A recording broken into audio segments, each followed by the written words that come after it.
Hello, I'm Lucy from Colouring in the Midst of Madness, and today I wanted to give you a bit of a quick tutorial, which I know is unlike me, but I've been practicing some blending techniques, and I've kind of found a way of cheating so that it's a lot quicker and easier to do, and I wanted to share it with you because I'm not a very patient colourist. And I find that a lot of the techniques produce really, really beautiful effects, but they take so long to do that I just end up giving up or kind of messing it up because I rush through it too quickly. And so I wanted to kind of show you this technique that I've come up with, which is what I use for a lot of my colouring. So this page I've already started is from the... Oh, you can't see it properly, but it's from the Ivy and the Inky Butterfly 2019 colouring calendar. And this is Pika the Magpie. And I've used this technique for all of the blending on here. So what I'll be showing you is how to do these techniques. So the first thing is to pick colours that are really quite different from each other. So it took me ages to learn this. And I could never understand why my colours wouldn't pop on the page. And it was literally because I was using colours that were too similar to each other. So I'm hoping that you can see these. So as you can see there, I've got a really dark green and a really quite bright green. And here I'm using the Caran d'Ache Luminance pencils. And this technique will work with any kind of really soft pencils. It also works with slightly harder ones. So, I mean, it's brilliant with the Luminance. It's also good with Prismacolors. It does work with polychromos, but you have to be a little bit more patient. It'll work with Holbeins. So just don't do it with hard pencils because basically the pigment doesn't move enough.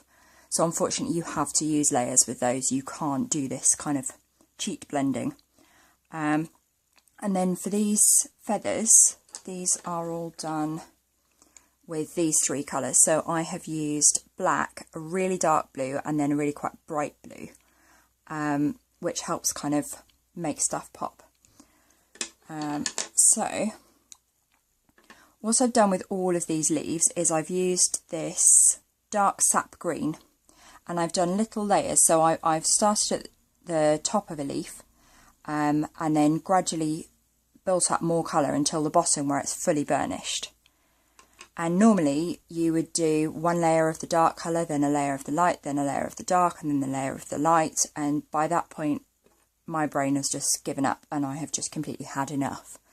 But yeah, with this, you just do it must be a layer of the dark colour. And then all you do is, so I'll start on this big leaf here, is you start at the very top, so that you're not moving too much colour of the dark colour around, and you just colour downwards. And because the pencils are soft, it picks up the pigment that's already there from the dark colour and starts blending it. So you don't have to keep layering up colours, it will just keep graduating down in colour into this beautiful gradient.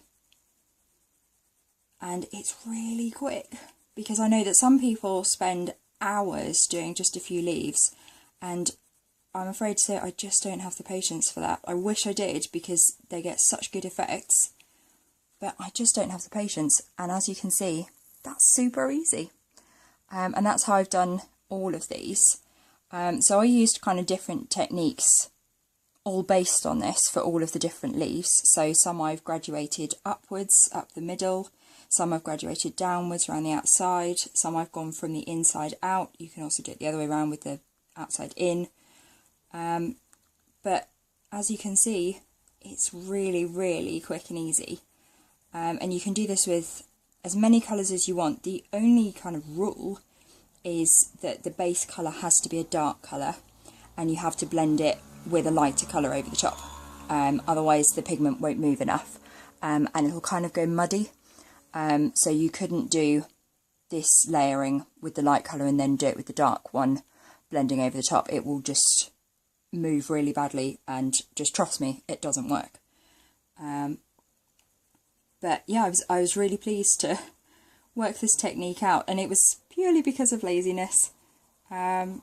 and lack of patience, because I'm one of these people that wants to get kind of results really quickly, and I really don't have the ability to kind of sit still for hours and hours on end, and sort of colour one leaf or two leaves in like 20 minutes. So I much prefer this way, because you do get results really quickly and you kind of feel like you've achieved something a lot more easily. And actually the result isn't sort of far off what you'd get from doing lots and lots of layering. So it won't work so well if you're using lots of different colours. So this works best if you're using like a dark and a light shade of the same colour. So like here I'm using greens. For these flowers, these are all done with yellow and red. But for example, if you wanted to blend in like red into green, you would struggle with this technique. So I'm certainly not saying it's kind of perfect for everything. But just for like basic blending, and also just to kind of get started, it's a really useful technique. So I'll just finish this leaf off. There we go. And then I'll show you how I've been doing these feathers. So unfortunately, because I don't do tutorials, I've just been getting on and colouring this ready for my review. So I've already done far too many feathers to be able to show you those. But I can show you these little ones. So as you can see, I've started with the black on lots of them. So I just go down to almost halfway down with a really light layer, and then go back and build up until it's fully burnished at the very top. And then I use my dark blue, which is the Prussian blue, and I do that down to very nearly the bottom of the feather, again with a very light layer, and then I go over again with a slightly harder layer, and then up into the black. So I'm blending it so that you get a really seamless blend. And then over the top with the bright blue, which is phthalocyanine blue. Hopefully I've said that correctly. And then you've got this really lovely pop of colour. And then you just keep going like that. So it's super simple. And you can probably see why I'm calling it cheating, because it does feel like cheating, because it's so quick and so easy. But I really like this technique. As I say, it's not a coverall for everything. It certainly won't work very well unless you've got super soft pencils, if you're trying to do it with two quite different colours. But certainly if you're using two yellows or two greys, two greens, anything like that, then it does work really well, and it is much, much quicker than having to keep swapping pencils the entire time, and having to just build up layer upon layer. So yeah, I think I'll leave it there, but do let me know what you think, and if you give it a go, please do show me on my Facebook page, because I'd love to see if you all get the same effects as I do.